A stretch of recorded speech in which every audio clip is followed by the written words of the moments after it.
Hello दोस्तों, स्वागत है आप सभी का स्टडी पॉइंट्स में। तो दोस्तों आज हम पढ़ने वाले हैं पाचन तंत्र के बारे में। तो दोस्तों आपके आने वाले एग्जाम की दृष्टि से ये वीडियो आपके लिए हेल्पफुल होने वाली है। तो चलिए वीडियो को हम स्टार्ट करते हैं। तो दोस्तों पाचन तंत्र में भोजन होता है। तो भोजन में कार्बोहाइड्रेट होता है, वसा होता है, प्रोटीन होता है। तो जो कार्बोहाइड्रेट होता है वो ग्लूकोज में, वसा होता है वो वसीय अम्ल में, और जो प्रोटीन होता है वो अमीनो अम्ल में परिवर्तित हो जाता है। तो सबसे पहले हम भोजन को मुंह में खाते हैं। तो जो हमारा मुंह होता है, तो मुंह में दांत होते हैं। दांत जो होते हैं खाने को छोटा छोटा महीन बनाते हैं, यानी दांत भोजन को काटने, पीटने, पीसने का काम करते हैं, भोजन को महीन बना देते हैं। तो हमारे दांतों के बारे में अगर हम बात करें तो हमारे जो दांत होते हैं वो 4 प्रकार के होते हैं: रत्नक, कृंतक, चबाड़क और अग्रचबाड़क। ये दांत हमारे भोजन को महीन बनाते हैं। इसके बाद हमारे मुंह में 2 एंजाइम होते हैं, एक होता है टाइलिन, एक होता है लाइसोजाइम।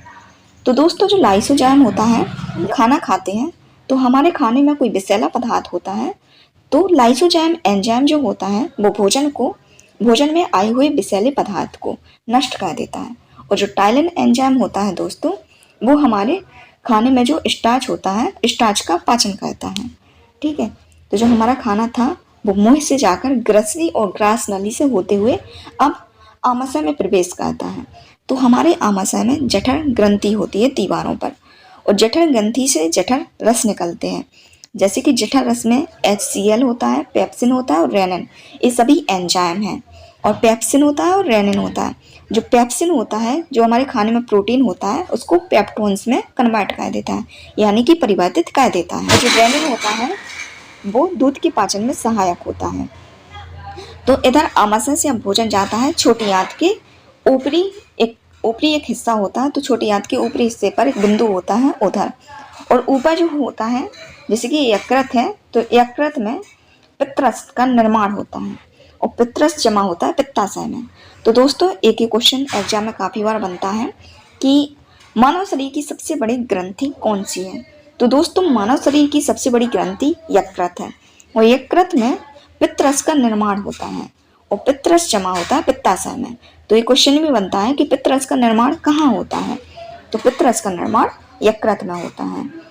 इसके बाद ये पित्तरस जो होता है कड़वा कसैला होता है, ठीक है, यानी कि क्षारीय सा होता है। और आमाशय के नीचे होता है अग्नाशय। अग्नाशय से भी अग्नाशय रस निकलते हैं। अग्नाशय रस में होता है ट्रिप्सिन। ट्रिप्सिन जो होता है वो प्रोटीन को अमीनो अम्ल में परिवर्तित कर देता है। जो आमाशय से प्रोटीन का कुछ भाग आता है तो वो अग्नाशय जो होता है, अग्नाशय में ट्रिप्सिन रस जो होता है, ट्रिप्सिन एंजाइम प्रोटीन को अमीनो अम्ल में परिवर्तित कर देता है।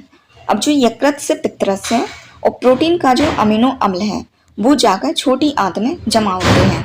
तो हमारे मानव शरीर में जो आहार नाल होती है, आहार नाल का सबसे ज़्यादा हिस्सा छोटी आंत में ही होता है। अब आहार नाल कम से कम 10 से 12 सेंटीमीटर लंबी होती है, तो सबसे ज़्यादा हिस्सा छोटी आंत में होता है।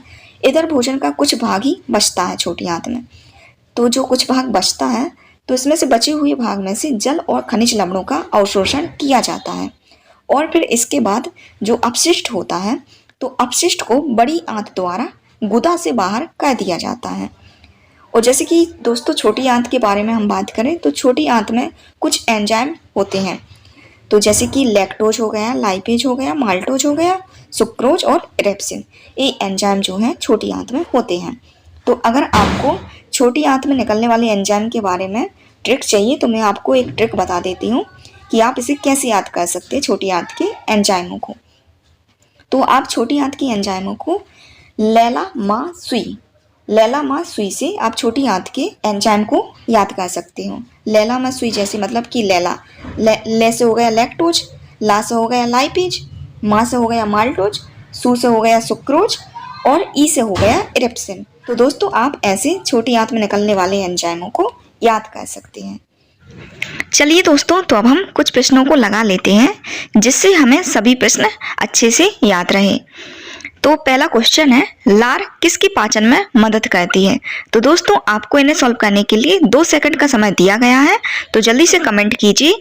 आपके ऑप्शन है, option A protein, option B vitamin, option C वसा, ऑप्शन डी स्टार्च।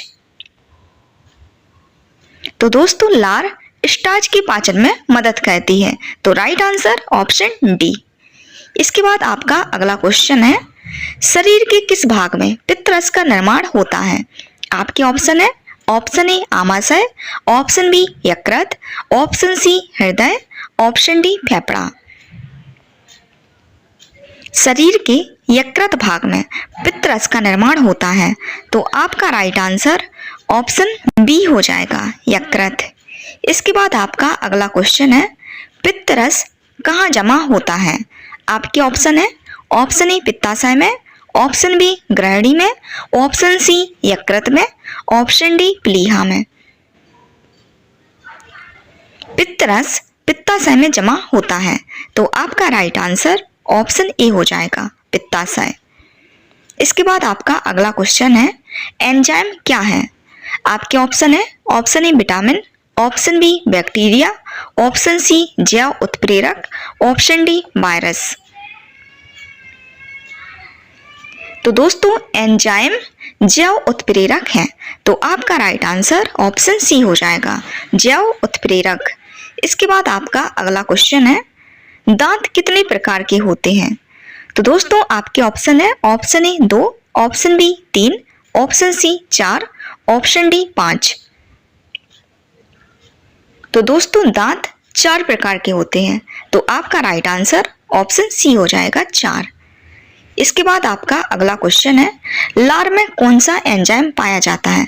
आपके ऑप्शन है, option A ptyalin, option B lipase, option C maltose, option D रेप्सिन।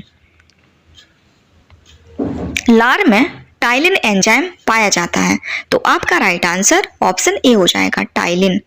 इसके बाद आपका अगला क्वेश्चन है, मानव शरीर की सबसे बड़ी ग्रंथि कौन सी है।